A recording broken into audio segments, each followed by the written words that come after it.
inflation in the history of our country.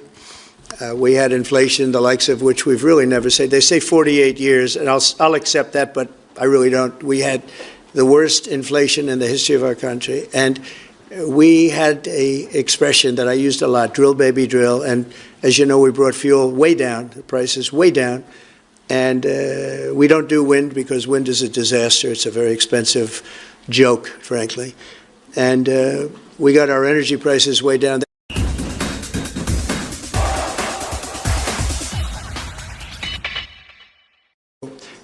That was very important, drill, baby, drill.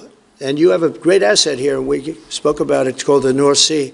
The North Sea oil is phenomenal, and I hope, because I love this country, you know. My mother was born in Scotland, and the Hebrides, Stornoway, that's Syria, Scotland. We were talking about it, and I want this country to do well. And you have great assets that you're going to start using, I believe, under this Prime Minister. Thank you. And I've got Matthew from The Economist. Matthew. Thank you, Prime Minister. Mr. President, you say that President Putin has let you down.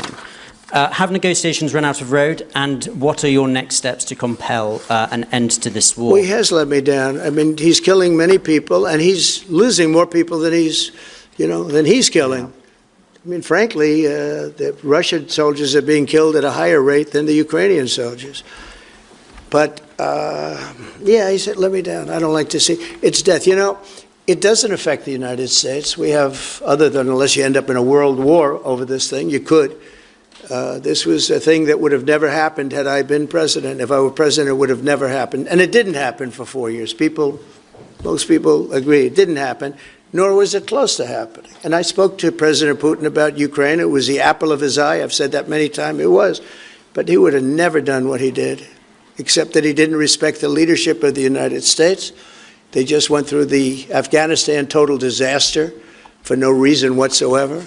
We're going to leave Afghanistan, but we're going to leave it with strength and dignity. And we're going to keep Bagram, the big air base, one of the biggest air bases in the world. We gave it to them for nothing. We're trying to get it back, by the way. Okay, that could be a little breaking news. We're trying to get it back because they need things from us. We want that base back.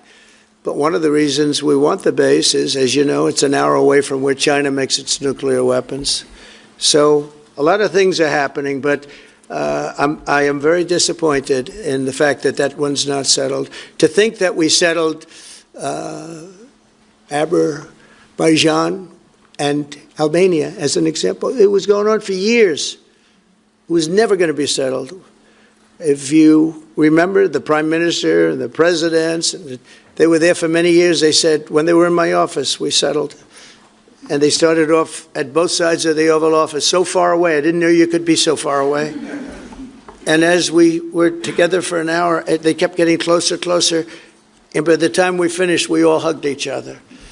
And one said, I've been in this position for 22 years, and all I've done is kill their people. The other was there for 7 years, and all he did was kill their people. And we got it settled. And we did others, as you know. The Congo, we settled the Congo with Rwanda. That was going on, and that was a machete war. That was a gruesome war. Many people, close to 10 million people killed. We got that settled. My biggest disappointment, but it's, you know, look, we did 7, and most of them were not thought to be settleable. We did India and we did Pakistan. That's 2 nuclear. That was purely for trade. You want to trade with us, you're going to have to get along. And they were going at it hot and heavy. But the Russia situation, I hope we're going to have some good news for you coming up. But again, it doesn't affect the United States. And look, it doesn't so much affect you. Of course, you are a lot closer to the scene than we are. We have a whole ocean separating us. But I will say this, it's millions of people have died in that war, millions of souls. And they're not American. The soldiers, mostly soldiers, as you know.